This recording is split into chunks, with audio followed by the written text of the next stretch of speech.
Bonjour à tous, bienvenue sur la chaîne Mécanique Sportive, c'est Nicolas et aujourd'hui je vais vous présenter le Mercedes EQC 400. EQC, EQ pour la version électrique, C c'est pour le volume, ça ressemble en gros à un GLC et 400 c'est pour le nombre de chevaux, donc en environ 408 chevaux.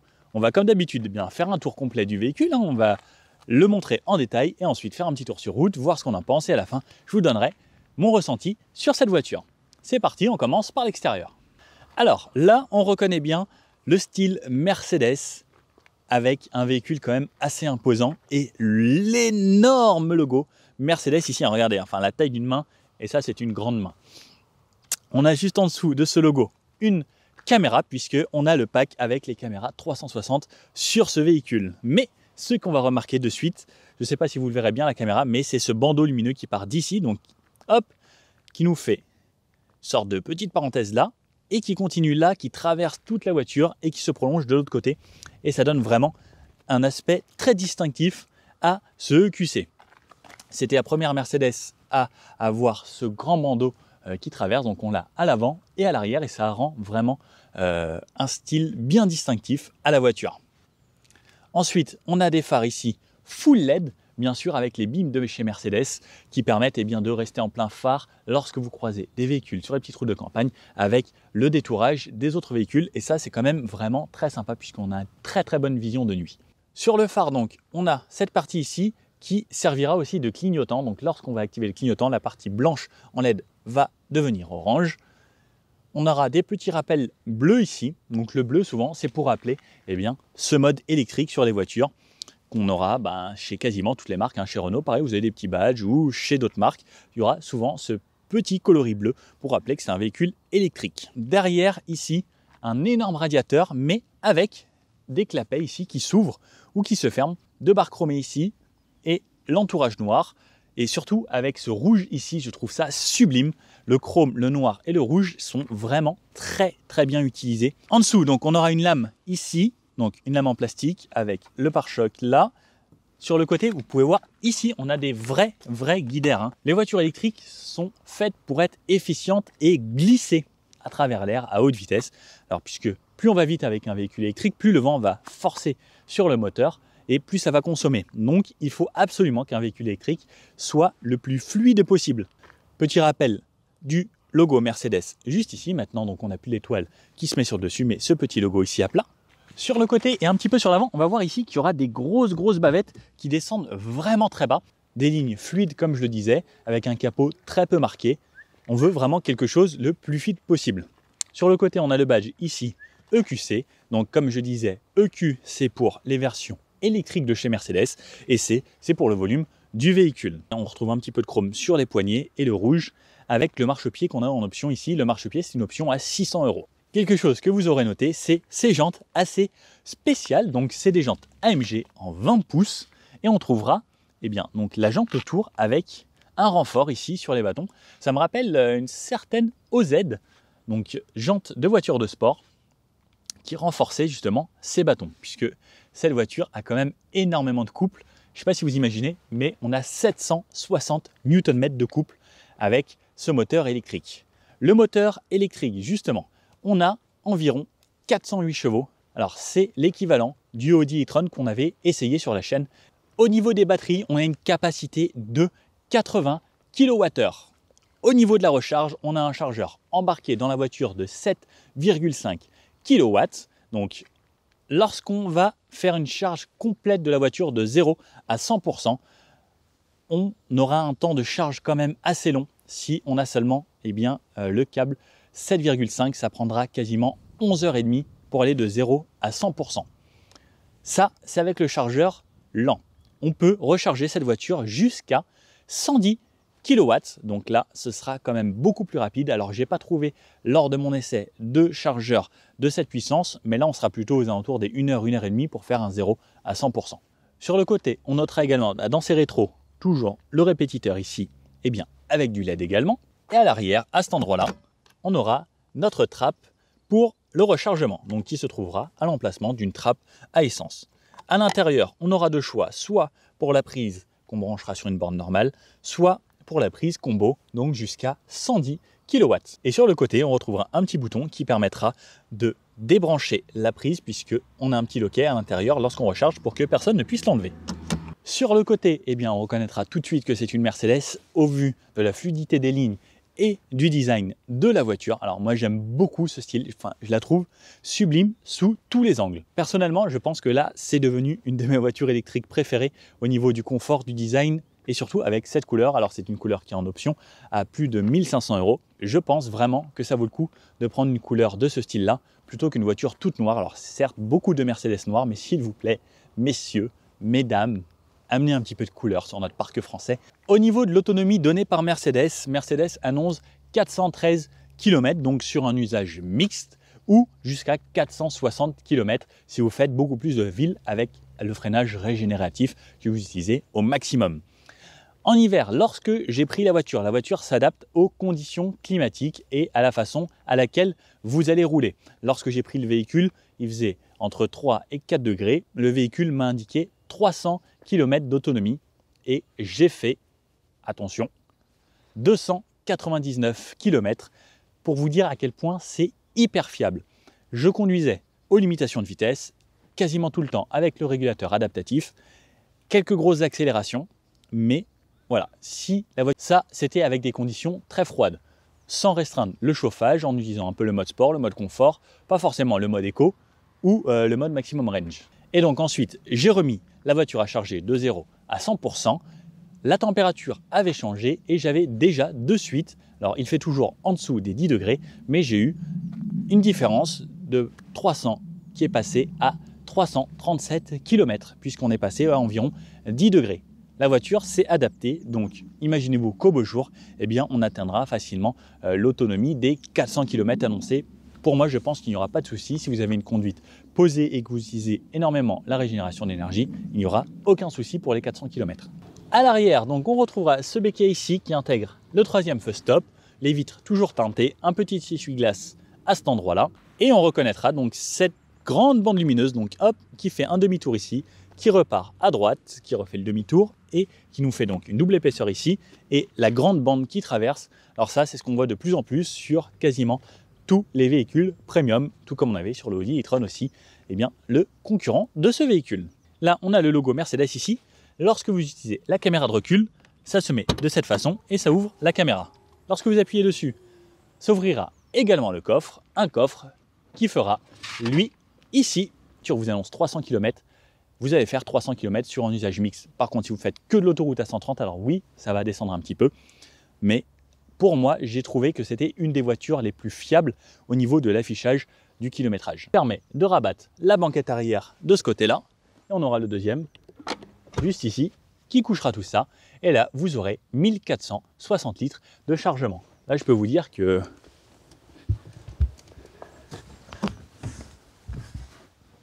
je fais 1,80 m. J'ai la tête ici au bord et j'ai les pieds qui ne touchent pas les sièges de devant. Pour vous faire une idée du volume qu'il y a dans le coffre. Et petit tips, mécanique sportive, imaginons que vous êtes tout petit. Parce qu'on ne fait pas tous 1,80 m. Vous bloquez le coffre à cette hauteur. Vous restez appuyé sur le bouton fermeture de coffre ici. Ça a bipé. Et lorsque je vais fermer le coffre, cette fois-ci, il se ferme toujours automatiquement, mais, attention petit secret, il va s'ouvrir que jusqu'ici. Donc ça sert aux personnes qui sont par exemple en fauteuil roulant, qui n'ont pas accès à un coffre qui s'ouvre à 2 mètres. On pourra le bloquer à cet endroit-là. Pour le coffre, vous aurez deux choix, soit juste fermer le haillon, soit fermer et verrouiller le véhicule. Petite touche dommage, les clignotants ne sont pas défilants. Ça, j'aurais bien aimé que ça le soit. Au niveau des dimensions, on aura un véhicule de 4,76 m de long sur 1,88 m de large et 1,62 m de haut ici. Le poids, comme je le disais, 2495 kg à vide. Il n'y a pas beaucoup de choses à remplir. De toute façon, il n'y a pas beaucoup d'huile ou autre dedans. Au niveau du prix de cette voiture, on commence à partir de 79 250 € et optionné comme celui-ci, on sera aux alentours des 93 000 € avec le pack Premium Plus qui comprendra par exemple les caméras, les aides à la conduite, les sièges chauffants ventilés et autres. Donc je vous montrerai ça à l'intérieur. L'idéal, c'est si ce véhicule vous intéresse, je vous mets le lien du configurateur Mercedes juste en dessous, comme ça vous pourrez configurer votre voiture comme vous le souhaitez et vous faire une idée du tarif. À l'avant, lorsqu'on ouvre le capot, eh bien, on a des vérins, voiture premium, et eh bien, ce grand plastique ici qui cache vraiment tout ce qu'il y a en dessous. Alors, dommage d'avoir un si grand espace, mais pas de rangement à cet endroit-là. Donc, on ouvrira le capot avant, bien comme un capot de voiture normale, en tirant sur le pied loquet, eh bien, sous le tableau de bord. Et là-dessous, donc cette grande partie plastique, pas de rangement, on aura juste accès eh bien, au moteur qui se cache juste en dessous. Donc on retrouvera toute la partie électrique à cet endroit-là. Le conseil, c'est de laisser ça fermer et de ne pas regarder ce qui se passe là-dessous. On aura les pompes à chaleur pour le chauffage, plus le gros moteur électrique à cet endroit-là. Vous aurez quand même le petit bocal liquide de refroidissement à cet endroit-là pour les batteries et juste derrière ici, eh bien, le grand radiateur qui va refroidir tout ce qu'il y a derrière. Pourtant, malgré le fait que ce soit une voiture électrique et qu'il n'y ait pas énormément de bruit, on a quand même de l'insonorisation juste ici. Et on verra que pendant qu'on conduit, c'est vraiment le silence complet dans l'habitacle. Il ne reste plus qu'à faire un tour à l'intérieur. Alors, pour l'intérieur du véhicule, je vais vous le faire point de vue conducteur. On arrive donc sur cette belle poignée, donc on peut verrouiller le véhicule ou l'ouvrir de cette façon. On arrive sur une belle porte et on sait qu'on est sur du qualitatif au niveau du poids de la porte et au niveau des matériaux choisis ici. Donc on commence déjà par le petit loquet ici. Cette texture ici, donc une sorte de tissu qui est très très douce et agréable au toucher, avec les surpiqûres. Cette partie métallique ici, donc comme on peut le voir, et avec le frêne noir ici qu'on a sur ce pack qui fait bien très très élégant sur ces Mercedes. Les réglages de siège Mercedes, donc qui sont connus déjà depuis pas mal d'années, très typique de cette voiture, donc avec tous les réglages. Et on aura également le siège chauffant sur 3 positions et les sièges ventilés sur 3 positions. Le verrouillage déverrouillage du véhicule, la poignée ici, le réglage des rétroviseurs et les fenêtres en cuir, donc avec pareil du cuir ici, ce tissu ici, du cuir, cette partie ici qui est douce et agréable, pareil jusqu'à l'intérieur. Au fond, c'est pareil, c'est une sorte de caoutchouc pour éviter eh bien, les bruits lorsque vous mettez des choses à cet endroit-là. L'ouverture du coffre que vous pouvez ouvrir bien sûr électriquement. Lorsqu'on rentre dans le véhicule, eh bien, on a quand même franchement quelque chose de très très sympa. Elle vous dit bonjour, ça c'est la petite cinématique lorsque vous arrivez à bord. Donc avec le Q et le Mercedes. Pied sur le frein, j'appuie sur démarrer ici. Et voilà, absolument aucun bruit et le véhicule est démarré. Donc j'ai ma direction assistée, je peux vraiment bouger le volant. Voilà à quoi ressemble le tableau de bord ici qu'on peut personnaliser bien sûr. Et là à droite, l'écran eh bien, de divertissement. Ensuite, on arrive sur les aérateurs ici. Au-dessus, donc ici, on a des haut-parleurs. Et là, on a l'affichage tête haute. Alors, je ne sais pas si vous allez le voir, mais c'est un des meilleurs affichages tête haute que je connaisse. C'est celui de chez Mercedes. On a ensuite le volant, donc volant en cuir, cuir surpiqué sur les côtés ici. Sur la gauche, vous avez ici de quoi régler tout ce qui se passe sur cet écran avec ce petit pad tactile ici. Donc, comme vous pouvez le voir, ça bouge ce qu'il y a au fond. Donc ça, c'est tactile. Ça, c'est vraiment très sympa. Et on a le deuxième ici qui va servir à utiliser eh bien, celui de droite. De cette façon. On peut régler la sensibilité de ces pads. Et retour ici. Et on a une touche Home qui ramène eh bien, au début. Pareil ici, on a une touche Home qui nous amène au réglage qu'on peut avoir sur cet écran. J'ai fait une vidéo complète sur le système embarqué multimédia de chez Mercedes sur la chaîne. N'hésitez pas à aller le regarder si vous voulez avoir plus d'informations. Tout ce qui est pour le régulateur de vitesse, donc réinitialiser, annuler, régler la vitesse. Donc on a soit un petit cran ici, soit double cran en appuyant pour monter de 10 en 10 ou de 1 en 1. Et là, ça, c'est la distance entre les lignes avec le véhicule qui vous précède. Ça marche vraiment hyper bien. À droite, donc on a dit que c'était pour cet écran, et ça, c'est le volume, les médias, touche vocale, ou sinon vous pouvez parler à la voiture directement. Et ça, c'est pour le téléphone, raccrocher, décrocher, et là, une touche favori. Lorsque vous appuyez vers le bas, ça ira vers votre touche favorite. Cet écran, comme on disait, on peut le régler soit avec ça, soit je peux y aller en version tactile, soit j'ai un pad ici que je peux utiliser de cette façon pour retourner ici. Donc c'est pareil, donc on a un retour ici, on peut appuyer dessus, soit on peut jouer comme ça avec un retour sensitif comme les smartphones. Lorsque vous jouez, il y a un petit retour. Alors, spécificité de celui-ci, c'est le mode EQ ici. avec les stations de recharge, les consommations. Donc ça, c'est ma façon de consommer. Donc là, on était à 47 puisque je me suis amusé à faire des accélérations. Les flux d'énergie, donc qui vous donnera ce que la voiture consomme lorsque vous roulez. Donc je pense que vous avez déjà vu. Donc le bouton Start, comme on peut le voir, hein, quelque chose de très simple. Ici, on a une partie assez spéciale, mais orientée vers le conducteur. Pour ceux qui l'auront remarqué, on a effectivement un bandeau LED qui passe ici et qu'on retrouve de l'autre côté et qui vient se terminer à cet endroit-là. Donc on ne le voit pas énormément de jour. On aura également des lumières ici, ici, à vos pieds et sur les portes, pareil, sur les côtés, ainsi que à cet endroit-là. Alors je ne sais pas si on le verra là, mais ici. Je vous ai fait un petit bout de nuit quand même pour vous montrer tout ça. La clim, donc vous avez tous les boutons, mais vous n'êtes pas obligé de les utiliser. Vous pouvez parler à votre voiture. Par exemple, « Hey Mercedes !» Oui, s'il vous plaît. J'ai froid. Ok. Je règle la température côté conducteur sur 21 degrés. Alors ça, c'est quand même assez impressionnant. Elle sait reconnaître de quel côté vous vous trouvez du véhicule, si vous êtes passager ou conducteur. Sinon, vous pouvez utiliser ces fonctions pour régler donc en bizone à l'avant et il y a une zone aussi à l'arrière. Le menu ici que vous aurez pour la climatisation, vous pourrez régler de cette façon également. Des raccourcis tels navigation, radio, voiture, favoris et le warning tout au bout.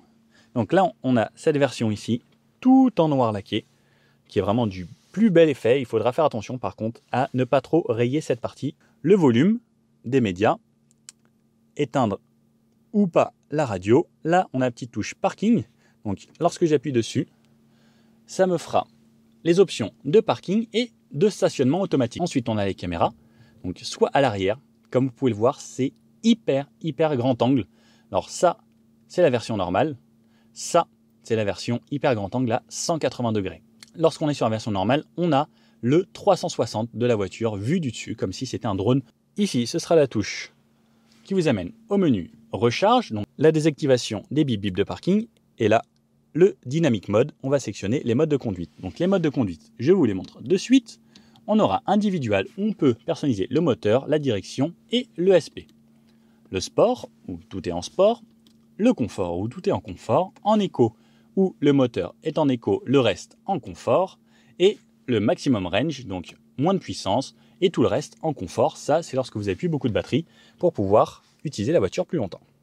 En dessous ici, eh bien, un grand espace de chargement avec deux portes gobelets ici et de quoi mettre son téléphone à cet endroit-là et la prise USB-C. Donc c'est de l'USB-C. Si vous avez un USB, eh bien, il vous faudra un adaptateur comme ça pour connecter Android Auto ou Apple CarPlay. Ce porte-gobelet, je peux l'enlever très facilement. Et ensuite, un grand rangement juste ici, assez profond. Alors, on ne mettra pas des grandes bouteilles debout, mais on a assez d'espace. Petit secret ici, on pourra ranger encore quelques petits trucs. Alors, il faut vraiment bien le voir. Et on aura encore deux prises USB. Ça, c'est le siège, donc qui est le même que le conducteur, avec les réglages, siège massant et ventilé et chauffant. Au-dessus ici, on aura les lumières donc de chaque côté. La petite boîte à lunettes, c'est bien sympa, ça c'est quelque chose que j'adore. Et la lumière générale, si on souhaite allumer, eh bien tout le bandeau de LED juste ici. Le SOS et le Mercedes Me. On a aujourd'hui le toit ouvrant, alors qui n'est pas très grand, malheureusement, mais il a le mérite d'être là. Alors, on va commencer avec ce Mercedes EQC en ville, et on voit qu'on a un rayon de braquage qui est pas si mauvais que ça. Comme vous l'entendez, on est dans le plus grand des silences et ça c'est tellement agréable en voiture électrique. Alors on a le stationnement automatique, donc on appuie sur le petit bouton ici, on met son clignotant et par exemple là j'ai une place et la voiture va me détecter une place. Donc elle me l'a trouvée, je m'arrête, je clique dessus, marche arrière, ça me met les caméras 360, ça m'ouvre celle de derrière et là je ne touche plus à rien et ça franchement j'adore à chaque fois avec les voitures. Je peux lui faire confiance, j'ai juste à gérer le freinage et l'accélérateur. Hop. Jusqu'à ce qu'elle s'approche. Voilà, hop. Marche avant. Donc là, elle se garde dans une place assez étroite. Donc elle va faire quelques manœuvres. hop, marche arrière. Et en vrai, si je l'avais fait tout seul, ça aurait vraiment pas été facile. Tac, et là, elle va se remettre bien droite. Et voilà, la voiture est stationnée. Et lorsque vous sortez d'une place, et bien voilà. Et on peut ressortir tellement vite pour s'insérer dans la circulation avec autant de puissance, c'est impressionnant l'électrique. Je m'en remettrai jamais, je pense. Donc en ville, on a vraiment un confort énorme de conduite. C'est une voiture qui procure vraiment ce plaisir en fait de confort. Pour moi, c'est ça. Mercedes, ça a toujours été le confort pour moi. C'est ce qui se fait franchement de mieux, hein, je trouve. Alors, certes, on a d'autres premium allemands. Par exemple, on a essayé le Audi e-tron, qui était aussi très très sympa, pareil électrique, qui est clairement le concurrent de ce EQC. Les deux font 408 chevaux, mais c'est une philosophie différente. Audi a toujours ce côté un peu plus sportif, un peu plus racé, et Mercedes a toujours ce côté un peu plus classe, un peu plus chic. Et c'est vrai que dans cette voiture, eh ben, on a franchement quelque chose de super classe, de super chic, de super élégant. Et ça, c'est ça qui fait la différence. Alors ce sera à vous de savoir si vous voulez vous orienter vers quelque chose de plus sportif ou de plus chic. On a une bonne insonorisation de la voiture. On n'entend quasiment pas ce qui se passe dehors. Donc sauf les gros bruits, si vous avez une grosse moto qui passe à côté, alors oui, on l'entendra. Mais sinon, eh bien, c'est franchement super bien insonorisé. La suspension, pareil, c'est Mercedes, c'est toujours confortable. Alors ça, c'est ce que je reprochais, par exemple, moi j'ai une SL55 MG. C'est ce que je reprochais à Mercedes, c'est que même sur les voitures sportives, c'est souvent un peu trop confortable. Par contre, sur ce genre de voiture, eh bien, ça va vraiment bien, je trouve. Là, par exemple, on va passer un petit Dodan. C'est une façon d'amortir assez spécifique à Mercedes que j'aime beaucoup. Et un moment aussi qui est excellent, c'est lorsque vous arrêtez comme ça et il n'y a aucun bruit, vous n'entendez rien, vous êtes dans le calme. On a de choix, soit on a la sono Burmester, la sonorisation est sublime. Vous pouvez vous mettre une bonne petite musique, on a la radio DAB, vous avez des radios de très bonne qualité et vous pouvez être vraiment dans votre petit cocon, votre bulle et tout est bien. Siège massant, siège chauffant, siège ventilé pour l'été, il y a vraiment tout. Et il y a même, j'ai trouvé à l'intérieur du menu, on a même un petit Mercedes exercice. Donc si vous vous ennuyez dans les bouchons, eh bien vous pouvez faire de l'exercice, vous bougez les épaules, bougez les jambes, bougez les genoux, etc. pendant que vous vous faites masser. Et il y a aussi alors des menus où par exemple on peut choisir, donc dans le confort ici,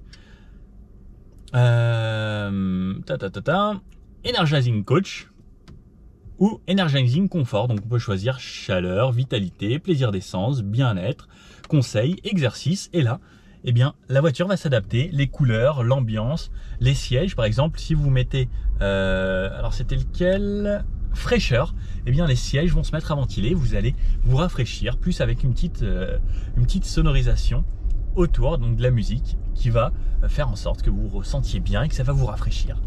J'adore, c'est excellent. Donc le régulateur adaptatif, etc. Le pilote automatique de niveau 2. Alors franchement, chez Mercedes, j'adore ça. Et ce que j'aime particulièrement, c'est que même lorsque vous utilisez par exemple Android Auto, alors je n'ai pas essayé avec l'Apple CarPlay, mais ça marchera sûrement. Avec l'Android Auto, eh bien le GPS donc s'affiche déjà au fond sur l'affichage tête haute. Et Mercedes, pour moi, c'est vraiment le meilleur affichage tête haute que vous pouvez personnaliser comme vous voulez. Et lorsque vous voulez, par exemple, alors ça c'est quand je dis Mercedes, la voiture, oui, s'il vous plaît. Voilà, il faut pas dire son nom. Donc cette voiture, lorsque vous avez l'Android Auto qui roule, si vous avez un rond-point, eh bien la voiture va ralentir automatiquement et se mettre à la bonne vitesse pour que vous preniez le rond-point à la bonne vitesse. Et c'est pareil sur des petites routes de campagne. Si vous avez des routes sinueuses qui sont marquées par exemple 70 ou 80, eh bien la voiture fera en sorte de s'adapter à la bonne vitesse à ce moment-là.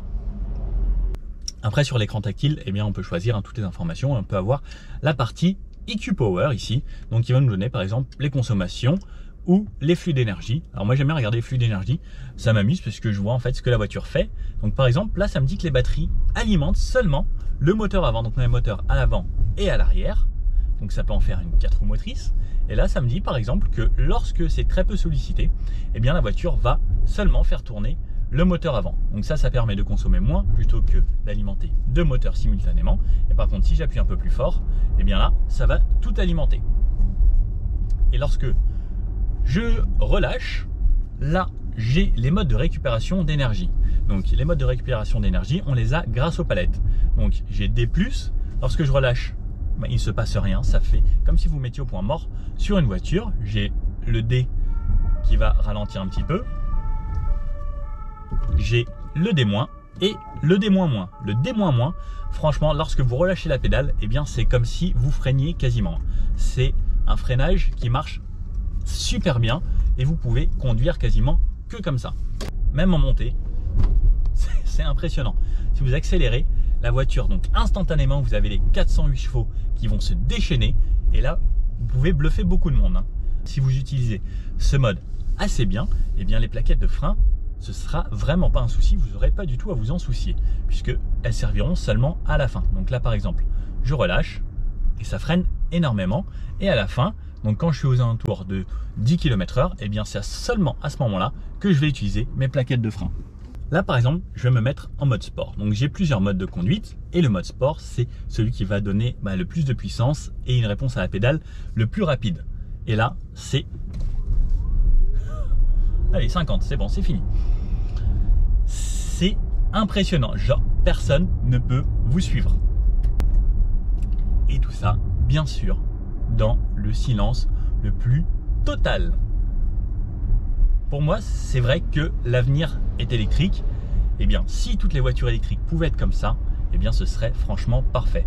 Pour moi, ça, c'est du vrai premium. Et tout ce confort, eh bien, ça joue énormément. Je me demande pourquoi d'ailleurs certaines grosses voitures ne font pas plus d'électrique, puisque c'est vrai que c'est tellement confortable à conduire, à utiliser. Et lorsque on est passager, pareil à l'arrière, les gens que j'ai pris avec moi me disaient waouh, c'est impressionnant ce calme, ce silence et ce confort. Le seul désavantage pour le moment, eh bien, ça sera l'autonomie de ces voitures. Donc celle-ci est donnée pour plus de 400 km. Actuellement, donc il fait froid. Lorsque je l'ai récupéré, il faisait 1 degré. La voiture, bien sûr, s'adapte à l'environnement et vous donne un kilométrage à peu près adapté. Avec ces conditions actuellement, eh bien, la voiture me donnait 300 km d'autonomie pour un usage mixte. Donc, ce que j'ai noté, c'est surtout le kilométrage qu'elle me donnera ici, donc en électrique. Si la voiture me dit 300 km, eh bien, je pense vraiment pouvoir les faire sur un usage mixte. Le mode confort ou le mode éco pour moi seront les principaux modes que je vais utiliser, ou le mode sport, si vous voulez vous amuser un petit peu.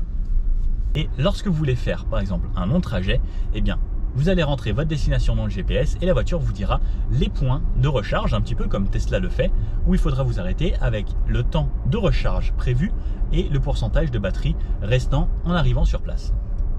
Sur autoroute, eh bien c'est ce qu'il y a de plus confortable, franchement, zéro bruit, très peu de bruit de roulement, zéro bruit de moteur, très peu de bruit d'air puisque les voitures électriques c'est toujours très bien, insonorisé et surtout ça a un coefficient de pénétration dans l'air bien supérieur à une voiture normale. Donc niveau aérodynamique, on a beaucoup moins de bruit du vent aussi puisque tout est beaucoup plus fluide sur une voiture électrique. Là, je suis sur une nationale, je vais me mettre le régulateur automatique. J'ai le pilote automatique, la voiture conduit toute seule, elle s'adapte toute seule. Je dois laisser les mains sur le volant puisque c'est obligatoire. De nuit, j'adore aussi cette ambiance. Alors donc on a les LED un petit peu partout. C'est un peu moins bling bling que par exemple le GLA. On a quelque chose de beaucoup plus classe sur ce EQC. Donc avec pareil, donc toujours sur les côtés des LED ici, au niveau des pieds, qui fait le tour du tableau de bord. Et à ce moment-là, voilà ce qu'on aura. Donc là on était par exemple sur une route à 70, on a les panneaux 110 ici, donc elle va me le détecter, elle me dit hop 110 et elle relance jusqu'à 110 km/h. Donc ça c'est affiché là-bas, 90, 100 km/h, 110 km/h et voilà, ça roule tout seul et bien sûr toujours avec toutes les aides à la conduite. Je me laisse conduire. En fait c'est comme avoir un chauffeur mais sans avoir à payer un chauffeur. Vous avez ça directement intégré sur la voiture. Pareil, à 110 km/h, on a une voiture très bien insonorisée. On n'entend quasiment rien, pas de vibration, une voiture très confortable. On peut faire de la route avec. Alors même si vous habitez un petit peu loin du boulot, vous avez par exemple 50 km le matin, 50 km le soir, vous avez de quoi recharger sur place. Bien voilà, hein. Je pense qu'on peut pas faire beaucoup plus confortable que ça en électrique. Quand vous êtes sur autoroute, pour faire un petit peu plus confortable, effectivement, je retourne ici, je vais dans mon petit widget confort et je vais me mettre massage par pulsation. Je lance ça et là je commence à me faire masser. Et là ça commence à devenir très très agréable. Ça me donne envie de traverser la France comme ça. Et le massage est vraiment super bien chez Mercedes. Et pareil, je peux me régler le siège chauffant sur 3 positions ou le siège ventilé sur 3 positions selon si j'ai chaud ou si j'ai froid. Ah oui, je vous ai pas dit, j'ai une nouvelle passion, les bouchons. Lorsque ça bouchonne comme ça, eh bien, régulateur adaptatif, autopilote, et moi je me fais masser. Ah, qu'est-ce que ça fait du bien. Et tout ça sans consommer d'essence, puisque quand on a une belle voiture, une grosse voiture, une voiture sportive, ou un véhicule premium, souvent les premiums, eh bien c'est des voitures avec des gros moteurs, et ça consomme de l'essence. Et ça, bah c'est de l'argent jeté par les fenêtres un petit peu, puisque dans les bouchons, concrètement, c'est brûler d'essence pour brûler d'essence. Alors que là, rien du tout. Pas de vibration, pas d'essence qui part en fumée, et juste du confort. Le petit massage dans le dos, mon petit siège chauffant. Et là, les bouchons, ça ne me stresse plus du tout. Vous avez des appels à passer, le Bluetooth, on vous entendra très clairement dans cette voiture. Pas de bruit autour, c'est bien insonorisé. Voilà. Et lorsqu'on est vraiment à basse vitesse, eh bien, il y a besoin un petit peu moins de remettre les mains sur le volant que quand on est à haute vitesse. Donc, dans ce genre de bouchon, vous pouvez vraiment laisser la voiture se débrouiller toute seule. Et ça, je trouve ça excellentissime. C'est juste magnifique. Et la voiture est plutôt intelligente. Là, elle colle la file de droite pour justement pouvoir passer les motos sur la gauche. Seule petite chose, c'est lorsque le véhicule est arrêté depuis un certain nombre de temps. Donc là, par exemple, ça ne l'a pas fait, mais ici, c'est plus de 10 secondes. Souvent, il vous faudra travailler un petit peu et juste mettre une petite lichette sur la pédale d'accélérateur, juste pour repartir, et la voiture repartira. Mais si c'est des petits arrêts, eh bien de 1, 2, 3, 4 secondes, eh bien la voiture va gérer toute seule. Et comme vous pouvez le voir, depuis tout à l'heure, je n'ai touché ni à l'accélérateur, ni au volant, puisque à basse vitesse, la voiture se débrouillera vraiment toute seule. Et qui dit voiture de ville, dit pavé en ville. Eh bien, même sur le pavé, ça reste toujours une Mercedes. C'est très confortable. Regardez à quoi ressemble le GPS. Donc on a une caméra à l'avant qui va nous guider et on a la réalité augmentée. Alors là, j'ai rentré boulevard de la Madeleine pour aller à une station de recharge. Et donc comme je vous montre ici, j'ai l'affichage en réalité augmentée. Donc ça c'est assez fou par contre. Donc là regardez, là les flèches me disent de tourner ici. Ça me l'indique comme ça. Donc là ça me dit de tourner à gauche. Franchement, c'est super. Parce que là, niveau indication, vous pouvez pas vraiment vous tromper avec ça. Donc ça m'indique là-haut où aller. Et là, voilà. J'ai le petit panneau bleu qui me dit qu'il faut que je suive cette direction-là. Alors ça, c'est quand même assez excellent et de loin. Et j'ai les flèches qui m'indiquent vraiment où aller. Plus dans l'affichage Tato est ici. Plus cette caméra. Plus le plan ici. Normalement, vous ne devriez pas vous tromper. Et là, comme j'arrive vraiment proche, il y a tous les numéros ici qui s'affichent et mon numéro qui s'affiche en bleu pour me dire qu'il y a une station de recharge à cet endroit-là. Donc là, malheureusement, la station de recharge est pleine. Donc je ne vais pas pouvoir me recharger ici. Alors ça aussi, ça pourrait être un petit souci, c'est que les stations de recharge, eh bien, il y a souvent du monde dessus. Première chose, et deuxième chose, c'est qu'il faut qu'elles fonctionnent. Malheureusement, en France, le réseau n'est pas hyper bien entretenu et hyper bien développé. Donc, c'est pas forcément pratique tout le temps. Alors oui, le bébé, il faut le recharger. Pour ce faire, on cherche une borne comme ça. Donc, lorsqu'on en trouve une qui fonctionne et qui est dispo, c'est top. En banlieue, on peut en trouver un peu plus facilement. C'est vrai que sur Paris, c'est pas forcément facile, mais on en trouve de plus en plus dans les parkings aussi souterrains. Lorsqu'on ouvre ici, on aura accès à 2 trappes avec 2 connecteurs différents. Soit une prise normale, donc pour une borne comme celle-ci avec 22 kW, ou sinon on pourra avoir la prise combo pour recharger à plus de 100 kW. Je vais prendre mon câble à l'intérieur ici et il faut, en France, bien souvent, une carte donc avec un abonnement. Donc ça, vous êtes libre de vous abonner où vous souhaitez. Là, par exemple, j'ai une carte Mercedes Me. Donc, je la scanne ici. Ça clignote en vert. Donc là, je vais suivre les informations. Une fois que ça va passer en bleu, il me suffira d'ouvrir la porte. Donc là, ça me dit d'ouvrir la porte ici et de connecter ici ma prise. Donc attention à ne pas refermer la porte, sinon ça ne marche plus. Donc je connecte ma prise, hop, et donc ce sera toujours la petite sur la borne et le côté le plus gros ici, donc en mâle, sur la voiture. Je connecte ça ici, hop, j'entends que ça se verrouille et je referme bien ma porte ici pour que ça valide le chargement. Donc là, la porte est fermée et là, ça charge. Donc, j'ai l'indication ici que c'est en vert, donc c'est en cours de rechargement. Et là, bien sûr, personne ne peut m'enlever ma prise puisque ça s'est verrouillé. Et lorsque je voudrais la retirer, il faudra appuyer sur le petit bouton ici avec la clé à côté du véhicule. On va voir maintenant à l'intérieur combien de temps il va falloir pour recharger. Voici les infos que j'ai. Je suis actuellement à 33% et pour être à 100%, il faudra attendre 19h50. Donc, il est à peine midi. C'est vrai que c'est assez long puisque c'est une borne 7,2 kW ici. Si on avait une borne beaucoup plus rapide, eh bien, ça se ferait en 1 heure pour à peu près 80%. Là, comme on a une borne seulement 7,2 kW, c'est beaucoup plus long que si on était sur une borne rapide à 100 kW par exemple. Alors, je vous fais un petit point de vue conducteur. Voilà à quoi ça ressemble lorsqu'on est au volant de cette voiture, donc qu'on a conduit ou qu'on se fait conduire par cette voiture. Parce que comme vous pouvez le voir, par exemple, là, la voiture suit les lignes automatiquement avec le régulateur et je peux quand même vraiment lui faire confiance. Donc, on a le volant ici avec les petites perforations à cet endroit-là, donc l'endroit où on le tient principalement. Et donc, ces deux écrans ici, donc le compteur au centre et à droite, donc les options qu'on aura sur la voiture. Donc là par exemple c'est sur le massage, donc que je peux activer ou désactiver. Là par exemple j'ai touché à rien, la voiture a détecté que ça ralentissait devant et ça ralentit.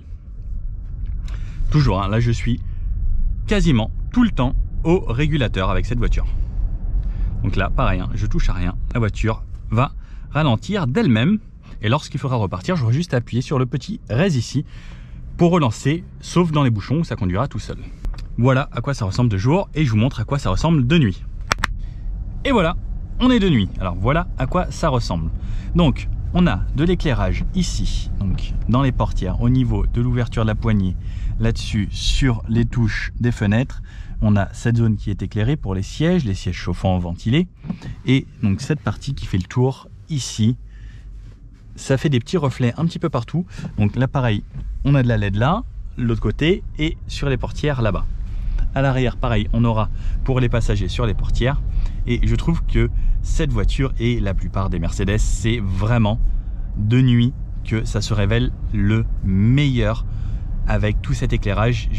Je trouve ça extraordinaire, c'est magnifique. Et maintenant donc avec tous les écrans digital, c'est juste sublime. N'hésitez pas à vous à me dire ce que vous en pensez.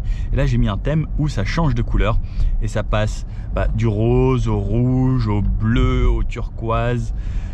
Je trouve ça juste sublime. Et ça fait des petits mix entre les pieds qui changent de couleur et le haut. Donc là par exemple j'ai les pieds en bleu, là c'est un petit peu rosé ici. Et ça change de couleur. Et je trouve ça juste magnifique. Donc là voilà, par exemple on a le changement qui s'est fait en bleu et les pieds rouges. Et ça, vous pouvez bien sûr le personnaliser entièrement. Donc lorsque vous allez dans le thème confort ici et éclairage d'ambiance. Et là, vous avez le choix sur les couleurs parmi toute une ribambelle de couleurs, animation, etc. Ou sinon, vous pouvez vraiment choisir votre couleur juste ici. Bon allez, on repasse de journée. Et voilà, on est repassé 2 jours. Bon, après avoir effectué plus de 600 km avec ce EQC, qu'est-ce qu'on peut en penser ? Mon petit verdict, alors j'essaye pas mal de véhicules électriques ces derniers temps et c'est vrai que cette voiture est l'une des plus confortables que j'ai pu essayer jusqu'à là. Le design, on aime, on n'aime pas. Personnellement, Mercedes, moi j'ai toujours adoré. Alors ça c'est mon petit côté perso à moi. On a vraiment le vrai concurrent qui pour moi est le Audi e-tron. Donc soit en version Sportback, qu'on n'aura pas dispo chez Mercedes, qui donne un côté un peu plus agressif, mais Audi sera toujours pour moi Un côté un peu plus sportif que Mercedes, donc on aura des suspensions qui seront un peu plus fermes, alors que cette voiture est vraiment destinée pour moi confort.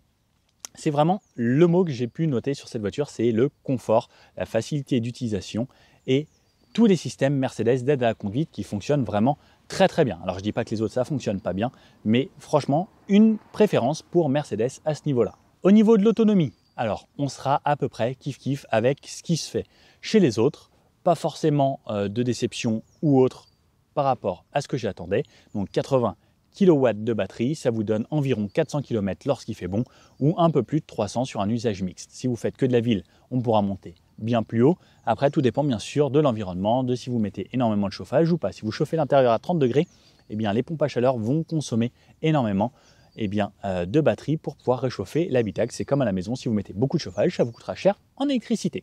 Au niveau du temps de recharge, ça met pas mal de temps à recharger sur une petite borne ou à la maison. Je vous conseille vraiment de ne pas recharger ça à la maison, sauf si vous avez énormément de temps ou vous faites des petits trajets et quotidiennement vous mettez le soir à charger à la maison. À ce moment-là, ok, ça pourra passer, mais sinon, une borne rapide sera franchement ce qu'il y a de plus conseillé, ou au moins une borne 22 kW qui mettra au moins la nuit à charger, et ça, ce sera l'idéal à ce moment-là. Au niveau de la tenue de route, quelque chose qui est assez lourd, donc on sentira un petit peu le poids dans les virages, mais surtout au freinage.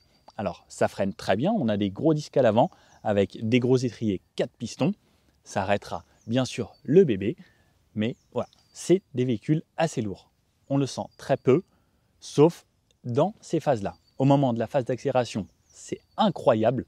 Ça pousse, mais tous les gens qui sont montés avec moi ont été extrêmement surpris par la poussée et l'instantanéité de l'électrique, puisque on appuie sur la pédale, c'est comme un interrupteur. Quand vous allumez à la maison, vous appuyez, ça s'allume. Là, c'est exactement pareil. Vous appuyez,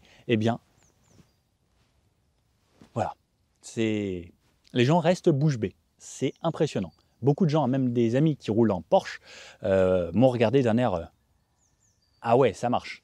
Et oui, c'est très très coupleux, 760 Nm, 408 chevaux. Alors, ce n'est pas une voiture qui est faite pour rouler très vite. Le 0 à 100 est abattu très rapidement. Par contre, au-dessus de 100, alors ce sera un petit peu moins instantané et puissant que lorsqu'on est sous les 100 km/h, mais ça poussera quand même. On a un véhicule qui va jusqu'à 180 km/h, ce qui est largement suffisant pour une voiture électrique. Voilà, mon petit point. Alors, côté négatif, pas forcément de gros côté négatif. Peut-être le fait que ça ne charge que à 110 kW, ça aurait pu être un petit peu plus, surtout pour un gros bébé comme ça. C'est un véhicule qui est censé pouvoir faire de longues distances. Alors j'aurais bien aimé que ça monte à 200, 250, que ce soit plus rapide. Là, il y a encore un petit effort à faire au niveau des voitures allemandes, puisque ça, concrètement, vous le prenez avec un chargeur rapide, 250 kW, par exemple, comme le fait la concurrence chez Tesla, ce serait quand même beaucoup plus sympa. Si on veut comparer ça à une Tesla, par exemple un Model X, qui pourrait se rapprocher un petit peu de ce genre de véhicule, le Model X, niveau finition, ce sera très différent de cette Mercedes, niveau confort, ce sera très différent. Là, on est plus dans quelque chose de premium. Tesla, on est vraiment dans quelque chose d'avant-gardiste, avec toutes les aides à la conduite, l'autopilote qui fonctionne extrêmement bien. Alors attention, beaucoup de gens ont des problèmes avec les freinages fantômes, etc. des Tesla. Là, on n'aura pas ça puisque ça ne fonctionne pas exactement pareil. Une autre philosophie et un autre confort. Là, on est dans une Mercedes, on reste toujours chez une Mercedes, on n'est pas chez Tesla. Voilà, c'est un petit peu la différence qu'il y a à se poser, c'est est-ce que vous voulez rouler en Mercedes ou Tesla. Tesla, c'est un monde à part pour moi. Alors j'adore les Tesla. Je trouve ça exceptionnel, la façon dont ça conduit, la puissance, puisque les Tesla sont souvent plus puissantes que les autres véhicules. C'est à vous de choisir ensuite. Mais le beau côté de ce véhicule, c'est vraiment sa ligne, son côté Mercedes, tout le confort qu'il y a, siège massant, chauffant, ventilé, le confort, l'info, divertissement. Voilà, c'est libre à vous de choisir après. Donc dans ces budgets-là, on est aux alentours des 100 000 €, bien optionné. Donc 93 000 pour le véhicule présenté aujourd'hui. Voilà, on a quand même pas mal de choix. On n'a pas les aides de l'État à hauteur de 7 000 € comme on peut l'avoir sous les véhicules en dessous de 45 000 €. On peut toujours avoir une petite réduction de la part de son concessionnaire. Si vous voulez vous faire votre config, comme je disais, je vous mets le lien dans la description. Vous avez accès au configurateur, n'hésitez pas. Je vous dis à bientôt, c'était Nicolas. Ciao!